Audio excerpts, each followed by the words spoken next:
So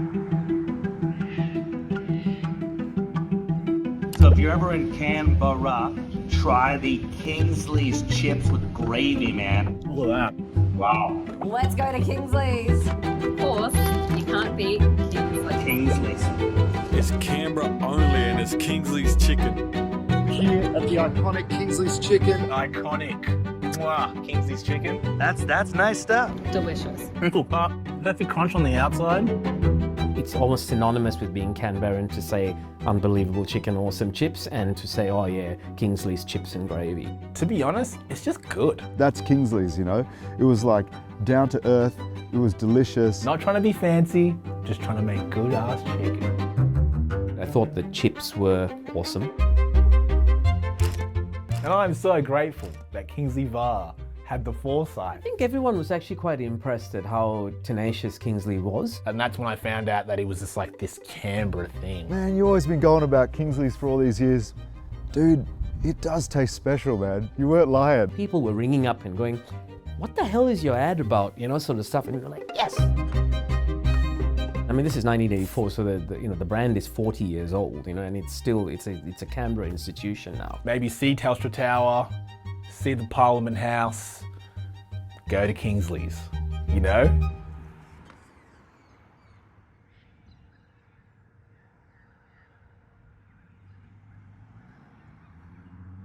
So I remember, you know, as you know, Kingsley is my cousin, and I remember the family discussions about the fact that he'd given up accountancy to open a chicken store in Canberra, and then there was always a lot of talk about how successful it was. And then in 1991, I moved from Adelaide to Canberra, and Kingsley very kindly offered me a job in one of the stores, and I actually started off as a chip chucker, and then worked my way up to training and marketing manager at the company. The company was very small, it was only 3 stores at the time, and kind of finding its way. Welcome to Canberra, the city of people, the city of dreams, a city of public servants, government departments and retail shopping centres.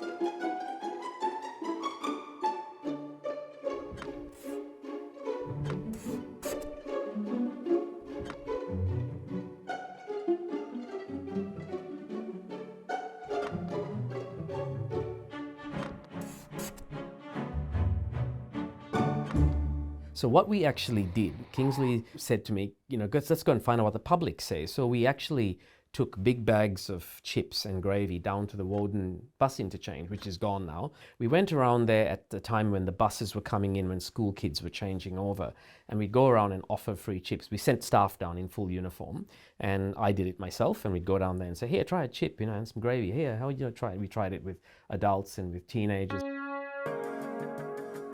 And one of the things that I noticed was the word that kept coming up was awesome. You know, everyone was talking, oh, this is awesome. Oh, these chips are awesome.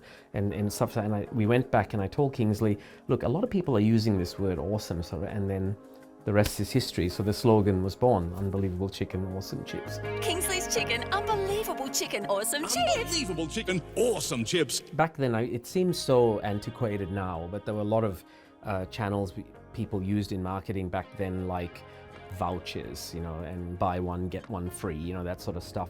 So about the early 1990s, Kingsley started using television as a medium.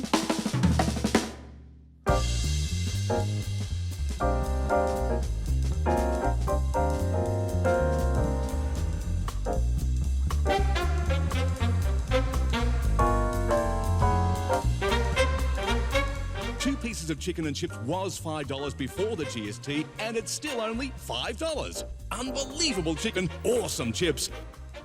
I think it's the genius branding and marketing. The chili sliced in half, like talking on the ad.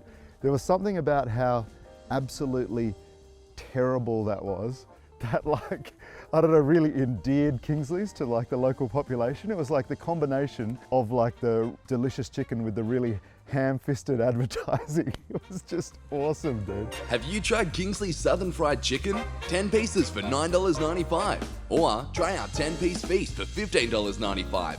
Kingsley's, unbelievable chicken, awesome chips. But that's the whole idea of when you're marketing a small business, that needs to make a name for itself and a brand name is you just shake up the world. Now, of course, you see, it was a small organization with fraction of the marketing budget of the major fast food corporations. So we knew we could never compete. So we were looking at ways that we could try something different and left field. So if you go and look at some of the old Kingsley's ads, we did things like we had talking chilies, we had talking burgers, like, you know, we just manipulated buns with pieces of string and stuff. We had submarines to talk about subs, and it made no sense, but people were ringing up and going, what the hell is your ad about, you know, sort of stuff, and you're like, yes! It's 106.3, Canberra Traffic. Unbelievable chicken, awesome chips. One of the other things we started doing was looking at modifying the image. So Kingsley's original branding was red, black and white, and it was very old and dated. So we looked at different ways of trying to change that, and it was that time that mid to late 90s, there was a really quite exponential growth in the number of stores that opened, and I remember we went from 3 to 9 stores, and that was a really good time. Like, you know, it's one of the proudest moments of my marketing career. I always say Kingsley is this great misunderstood human being. He's quite reserved and he's an observer. I think a lot of people were intimidated maybe by that. He's created this incredible chain of restaurants and he's obviously doing something immaculate. But he never seems to, you know, he never brags. Might have got fired from there in the end though, because and I was like starving that day, you know, and I like was just in the cool room and I was like eating these M&Ms. I was stealing on the job, dude. It was only M&Ms, but still. And then at that moment, Kingsley, I don't know like why he was there. I guess he was just surveying his kingdom, you know what I mean? But Kingsley came in, he caught me stealing M&Ms and he told me not to come back. You know, Kingsley would go in and show you how to do it himself. You know, if someone wasn't crumbing properly or hitting the chips, he would come in to show that he's not just expecting you to be able to do it, like he can still do it. He was very tenacious with how he did it, very fastidious about the customer service and the product. This guy is just doing it for the people, you know? I'm still curious as to why there aren't more, because it seems like such a solid business and seems like such a solid thing that you'd want to take out. Maybe someday I'll have the conversation, I'll find out why. I loved working at Kingsley's, man, because at first I was worried that they were going to put me behind the fryers, you know, because like I felt like I was a pretty boy, had nice skin, I didn't want to get my pores clogged up, and I was like, man, I got the hustling skills, I want to be at the front. So I'd wear my little visor, I'd just be, you know, it's like, even now, I love just meeting people of all different backgrounds, and so a job like that, it was sick, dude. I would like be at the front, just like chatting with people, meeting all the characters, you know. There was this guy, he was like, actually, it ended up in my book, Here Come the Dogs. No one flies the Kingsley's flag harder than Omar Musa. We had Kingsley's at his wedding. This is how much I believe in Kingsley's. I just got married on the weekend and I had Kingsley's fried chicken on the banquet table. Like, so I had the whole Malaysian feast. I had to take my wife, who's from the States, you know, we met in New York City. I had to take her to the most iconic place in Queanbeyan to get our wedding photos. I dare say nearly every song, Citizen K song, up until that point of 24, had begun while working at Kingsley's. Got the job there around 14 and I left just before my 24th birthday. So I was there for just about a decade. The job that I had to do had become such second nature that it was almost like I could be an autopilot doing these things. It would free up space. Something was happening psychologically that was opening up room for ideas to flow. And it wouldn't be uncommon to see me quickly, halfway through cooking chicken, quickly run to the back of my phone and voice memo an idea and come back.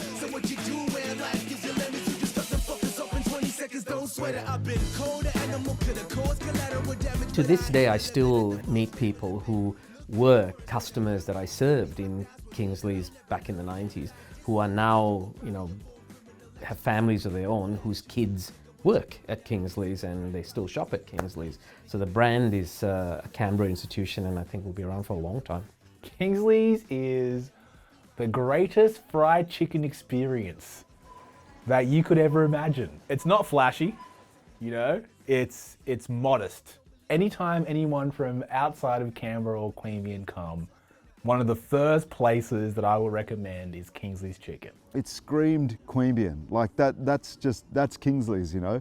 It was like down to earth, it was delicious. You could get it on your lunch break or you could get it for dinner. You can have Kingsley's at any time. It's just an unbelievable part of Canberra. People know the slogan, people know the products. So it's, you know, it's almost synonymous with being Canberran to say unbelievable chicken, awesome chips, and to say, oh yeah, Kingsley's chips and gravy. This is how the Queanbeyan boys get busy. I was standing at the front of the fried chicken shop, running amok 11 o'clock with a two-piece box. Saw a zooped up Vectra, baby blue bonnet, the best friend from my childhood sitting on it. Take out your eyes and